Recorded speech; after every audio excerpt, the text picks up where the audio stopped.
बिस्मिल्लाहिर्रहमानिर्रहीम। अस्सलाम वालेकुम मुअज़्ज़िज़ीन इकराम, आप सबको ज़ाहिद इन्फो में वेलकम करते हैं। आज की जो ताज़ा न्यूज़ है वो ये है कि सऊदी अरब जाने वाले पाकिस्तानियों के लिए एक इंतहाई अफसोसनाक खबर आई है कि PIA ने सऊदी अरब के लिए परवाजों के किराए में खुशरबा इजाफा कर दिया है। एक तो पहले ही पाकिस्तानी बेरोजगार होकर 8 माह से घरों में बैठे हुए हैं और ऊपर से पाकिस्तानी एयरलाइन PIA ने जुल्म की इंतहा कर दी है, जो कि सरासर ज्यादती है। पाकिस्तान से मुख्तलिफ सऊदी शहरों का किराया 84,000 से बढ़ाकर 1,33,000 रुपए कर दिया गया है। 50,000 तक का इजाफा किसी भी पाकिस्तानी के लिए अफोर्ड करना मुमकिन नहीं। PIA हकाम के मुताबिक कोरोना SOPs के तहत हर परवाज में 25% नशिस्तें खाली छोड़ना पड़ रही हैं। इसी बाइस किराए में इजाफा करने पर मजबूर है। PIA के इस फैसले के बाद कराची से जद्दा, दमाम और रियाज के लिए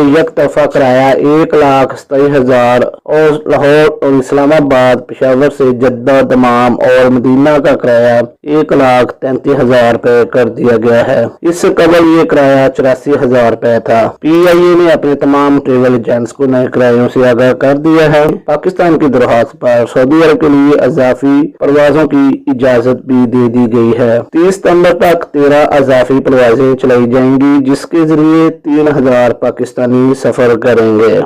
PIA ने पहले आए और पहले पाए के तहत टिकटें फरोख्त कर रही है। फ्रेंड्स, अगर आपको आज की ये हमारी वीडियो अच्छी लगी तो आप हमारे चैनल को लाजमी से सब्सक्राइब करें, वीडियो को लाइक करें और शेयर करें।